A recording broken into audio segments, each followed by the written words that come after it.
Ազգային ժողովի հարգարժան փոխոսնակ, հարգելի գործընկերներ, սիրելի քաղաքացիներ։ Ընդդիմությունը տեսավ, որ մեր հասարակությունը ոչ միայն չի մոռացել մարտի 1-ի եւ հոկտեմբերի 27-ի դեպքերը, այլ նաեւ մեր իշխանությունից պահանջում է բացահայտել եւ պատժել այդ դեպքերի հետ կապված բոլոր մեղավորներին, հանձինս Ռոբերտ Քոչարյանին եւ Սերժ Սարգսյանին։ Մեր ժողովրդի համար կարծես թե մարտի 1-ի դատավարությունը եւ մի շարք աղմկահարույց գործեր դարձել են արդարադատության եւ արդարության չափանիշ։ Եվ դրա համար էլ ընդդիմությունը ինքն է ասում՝ բացահայտեք մարտի 1-ը։ Դա շատ լավ է, ես ողջունում եմ, բայց ինձ ինչպես նաեւ համոզված եմ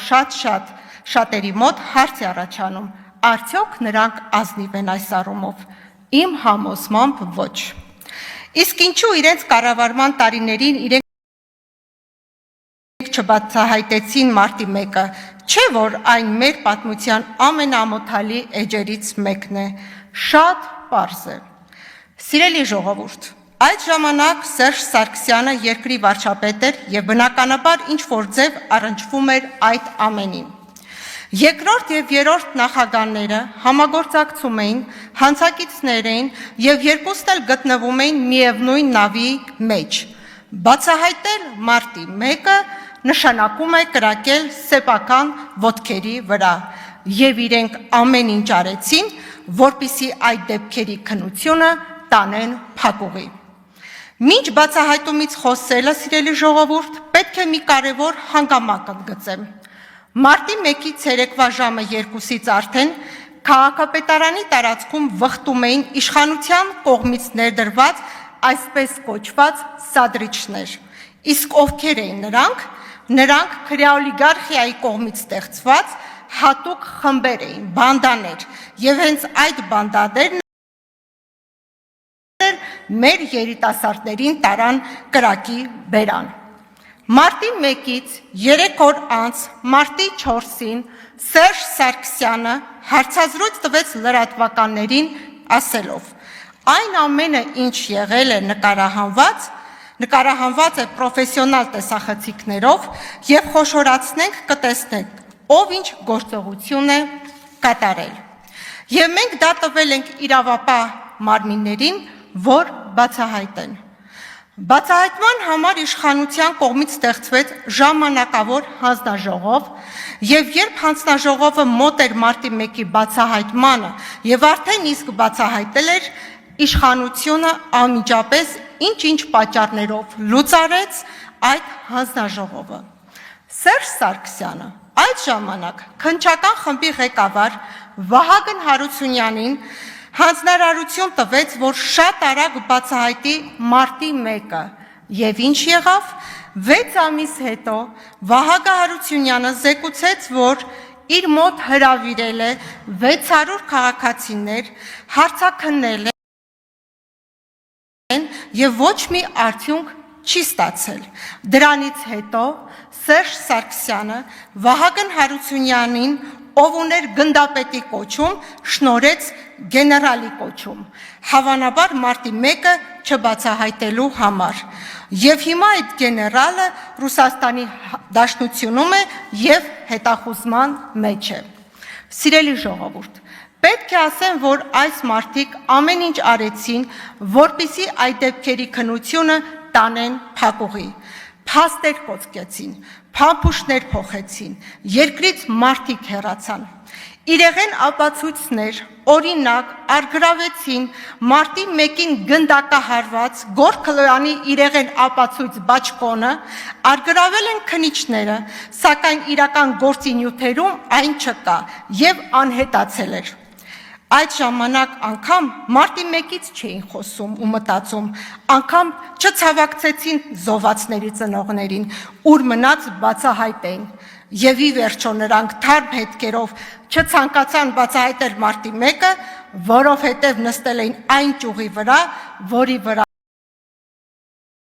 չնայած այն հանգամանքին, որ իրենց քաղաքական հայրերը անգամ տերունական աղոթքը չգիտեն եւ ժամանակին հրաժարվել են համբուրել կտրիճի մեկնած խաչը, այսօր դարձել են նրա ամենամոլի պաշտպանները։ Նրանց հիմնական թեզն այն էր, թե իբր մենք պայքարում ենք եկեղեցու դեմ։ Սակայն մեր իրական նպատակը եղել ու մնում է կտրիճի եւ նրա խմբի կողմից եկեղեցու եւ հոգեվորականների նկատմամբ իրականացվող ապօրինություններն ու ազատագրել եկեղեցին նրանցից։ Մեր այս պնդումները հաստատեցին ինչպես մի շարք հոգեվորականների հրապարակային հայտարարություններ, այնպես էլ մամուլում հրապարակված ձայնագրությունները, որոնցից պարզ դարձավ, որ մեր ասածը լիովին արդարացված էր։ Եկեղեցու ներսում տիրող անառողջ մթնոլորտի, քահանաների կամքի ու խոսքի ազատության սահմանափակմանը եւ ընդհանրապես այնտեղ արմատացած այլանդակությունների գլխավոր պատասխանատուն հենց Կտրիչ Ներսիսյանն է։ Պարզապես եթե նախկինում նա թարգնվում էր որոշ ճակերտավոր սրբազանների ետևում ու այսպես ժողովրդական լեզվով ասած նրանց փորներ տալիս, ապա այժմ այլ երկ չունի, քանի դեմքով հանդես գալը։ Եվ հենց այստեղ է, որ Փուչիկի նման պայթում է ընդդիմության կեղծ պնդումը, թե մենք պայքարում ենք եկեղեցու դեմ։ Ավելին, Տեր Արամին կարգալույց հռչակելը ոչ թե եկեղեցու պաշտպանություն է, այլ հակաեկեղեցական եւ եկեղեցու դեմ ուղված ակնհայտ քայլ։ Երկրորդ կեղծ ցեղը փլուզվեց ինքնահռչակ Քաջ Արամի, այս դեպքում Վարդանիկի կաշառք վերցնելուց բռնվելու փաստով։ Հիմա նոր պրակտիկա է դարձել յուրաքանչյուր գող ու ավազակ, որ լավ գիտի, որ մի օր գալու են իր հետևից, իր գլխից մեծ բողկեր ուտելու համար, նախապես նավսյակիս լուչի հայտարարում է, թե բա իմ ընտանիքին եթե ինձ մի բան պատահի, ապա իմացեք, որ քաղաքական հաշվեհարդար է։ Իսկ երբ իրավապահները գալիս են արդեն իրենց կերած բողկերի հետքերով, նույն պահին ինքնահռչակվում են քաղաքական հալածյալ եւ քաղբարտարկյալ։ Նույն վիճակում է նաեւ Վարդանիկի դեպքում։ Մարդը բռնվել է կաշառք պահանջելիս, գոյություն ունի ձայնագրություն, որը առնվազն իրենց կողմից չի հերքվել, բայց այնուամենայնիվ հայտարարում են, թե սա քաղաքական հաշվեհարդար է։ Իհարկե, Վարդանիկին հերոսացրած եւ Գյումրին նորից Վարդանիկի ճանկերը նետած ընդդիմությունը երևի չէր էլ պատկերացնում, որ այսքան արագ Վարդանիկը կասնի իր նախկին փեշակին ու կբռնվի։ Սակայն ինչպես արդեն նշել եմ, կաշառքի մեջ բռնվել է ոչ միայն նա, այլև նրանք, ովքեր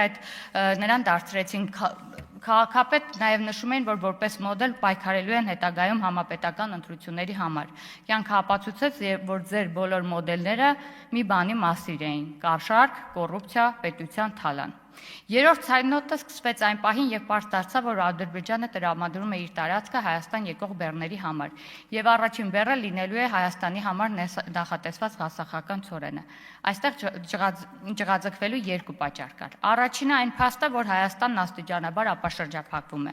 իսկ ապաշրջափակված բաց սահմաններով Հայաստանը վերջնականապես խաչ է քաշում թե նրանց քաղաքական գոյության, թե անձնական բարեկեցության վրա։ Նրանց համար Հայաստանի մշտական կոնֆլիկտային վիճակը եղել է եկամտի կարևոր աղբյուր։ Հաջորդը այս շրջանակների հերթական անգամ դարձել են իրենց իսկ հակաքարոզչության զոհը։ Նրանք փորձում էին վարկաբեկել խաղաղության գործընթացը եւ օգոստոսի 8-ին Վաշինգտոնում ստորագրված փաստաթղթերը, պնդելով, թե դրանցով Հայաստանը գործնականում ոչինչ չի ստանում։ Հիմա այդ փաստաթուղթն արդեն իր առաջին պտուղներն է տալիս։ Հայաստանը աստիճանաբար ապաշրջափակվում է, իսկ նրանք նոր հեքիաթ են հորինել, թե իբր Հայաստանը կախվածության մեջ են գնում Ադրբեջանից եւ Թուրքիայից։ Նախ ուզում եմ հավաստիացնել, որ կախվածությունները լինելու են փոխադարձ, որքան Հայաստանն է կախված լինելու, այնքան էլ Թուրքիան եւ Ադրբեջանը։ Միևնույն ժամանակ Հայաստանը չի սահմանափակվում եւ չի նախատեսում իր ամբողջ բեռնափոխադրումը իրականացնել բացառապես այդ տարածքով։ Մենք ունենք երկու հարևան պետություններ եւս։ Ու մեծ հաշվով, եթե դուք իսկապես մտահոգված եք Հայաստանի